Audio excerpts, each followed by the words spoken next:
நான் ஒரு ஒரு 3 மாதத்துக்கு முன்னாடி மதுவந்தி மேடமோட ஒரு ஒரு இன்டர்வியூ ஒன்று பார்த்தேன்.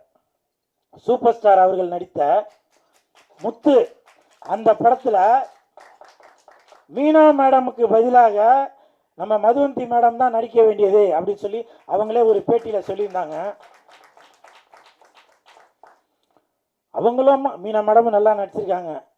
இவங்களும் நான் ஒரு கற்பனை பண்ணி தான் பார்த்தேன். தில்லானா தில்லானா நீ தித்திக்கின்ற தேனா திக்கி திக்கி நெஞ்சில் தில்லானா. ஒரு இமேஜினேஷன் பண்ணி பாருங்களேன். ஒரு கதாநாயகி அதே மாதிரி குழுவாலிலே முத்து மலர்ந்தல்லோ அந்த பாட்டெலாம் யோசிச்சு பாருங்க எப்படி இருக்குன்னு. முத்த விடுங்க, எனக்கு தெரிஞ்சு அவங்க படையப்பா படத்தில் கூட மதுவந்தி மேடம் அவர்கள் படையப்பா படத்தில் கூட அவங்க சௌந்தர்யா மேடமுக்கு பதிலாக கூட நடிச்சிருக்கலாம். ஏன் படையப்பா படத்தில் வர நீலாம்பரிக்கு பதிலாக கூட நடிச்சிருக்கலாம். அவங்க மிகப்பெரிய ஒரு ஸ்டேஜ் பர்ஃபார்மர்.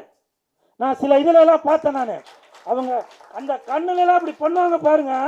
அந்த நடனத்துக்கு பேர் எனக்கு தெரியல. அப்படிலாம் அப்படி பண்ணுவாங்க. அப்படி சும்மா அப்படியே ஒரு பிரமிப்பா இருக்கும். அந்த நான் செல்போன்ல தான் பார்த்தேன். அதை மேடையில் பார்க்கறதுக்கான குறிப்பனை எனக்கு கிடைக்கல. மேடம் அடுத்த நிகழ்ச்சிக்கு என்னை கூப்பிடுங்க மேடம், நான் கண்டிப்பாக வருவேன். நான் அப்படி கண்ணெல்லாம் அப்படி பண்ணுவாங்க. அப்படி ஒரு பிரமிப்பாக இருக்கும். அந்த கதகளி அது மாதிரிலாம் பார்க்கும்போது எப்படி இருக்கும், அந்த மாதிரி ஒரு பிரமிப்பாக இருக்கும். மின்சார கண்ணா என் மண்ணா அப்படி அப்படி அப்படி எப்படி இருக்கும், அந்த மாதிரி ஒரு பிரமிப்பு இருக்கும்.